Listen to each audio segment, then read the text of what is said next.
If things get mixed up and don't go as you planned, just know friends can help hold us together like a strong band. Book 24, The Big Mix-Up. Fall break from school was in a week and we had a lot to do. As we wrote it all down, our list grew and grew and grew.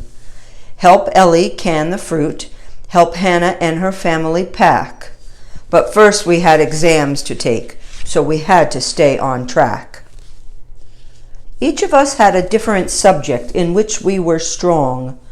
Taking turns studying together progressed us right along. Hannah was good at Spanish, Kaylin math, and Wes history. Jess excelled in English, and Kevin loved geography. When the dismissal bell rang on Friday, we finished the last test. Our studying really helped. We all felt we did our best. We waved bye to Ms. Wellen as we went out the double doors. Kaylin reached in her backpack and pulled out the long list of chores. Our first big job was to help Hannah paint her new bedroom. She loved flowers and wanted one of her walls spring in bloom. We ran to the big red doghouse and unlocked the back shed. As we chose colors of paint, we heard Rennie, Jean, Patsy, and Fred. They wait each day for our return from school with such loyalty. Their true love for us should be returned like they were royalty. We went inside to give them lots of kisses and hugs. Then we loaded up the paint cans and put the brushes in jugs. We headed over to Hannah's new place. Rita and Steve were cleaning all day. Ellie met us there with a yummy snack of assorted cookies on a tray.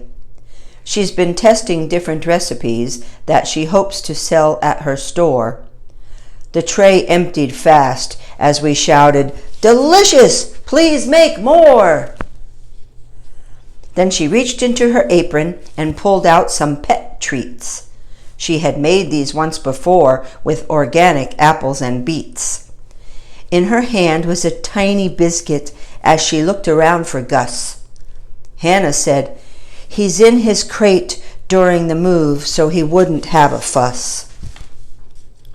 The movers had been busy since morning loading up the truck.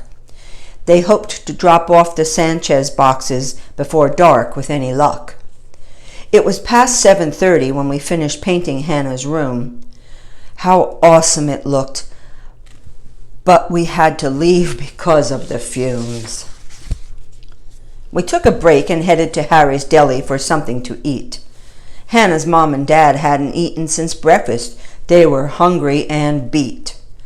The delicious sandwiches were perfect to give us new energy. Then Rita said, "The movers should be done. Let's head back and see." As we entered the apartment, boxes were stacked from the ceiling to the floor. It was quite a struggle just to fit through the front door. Hannah called out, "Gus!" and we waited to hear his bark. Instead, we heard silence, and the place was completely dark. Mr. Sanchez switched on the lights and turned with the biggest frown. "Oh no!" he cried. "These boxes aren't ours. They belong to Mr. Brown." "That means our boxes and Gus must be on their way to Tennessee." Hannah sobbed, "Poor Gus! What a big mix-up!" as she fell to one knee. Steve got out his cell phone and dialed Mr. Brown right away. "Please leave a message after the tone," it said. "I'm at the ballet." Yes, Mr. Brown loved dancing and singing since the young age of 3. After all, he grew up in Nashville, the home of the Grand Ole Opry. Steve left a detailed message and sent it with urgency. Within minutes, Mr. Brown called back, "Well, this is an emergency. I will radio the driver and tell him to turn the truck around. But first stop to get the crate and make sure Gus is safe and sound. The next 10 minutes waiting seemed like 2 hours long. But then on speakerphone, we heard Gus bark loud and strong. We looked over at Hannah, who had a smile from ear to ear. The pets spun round in circles as we let out a cheer. Hooray! It was way past midnight as the truck pulled down the street. There was Gus sitting on top of his crate in the front seat. Wagging his tail and barking, it seemed like he was trying to say, I'm happy to be home from this big mixed-up day. To be continued.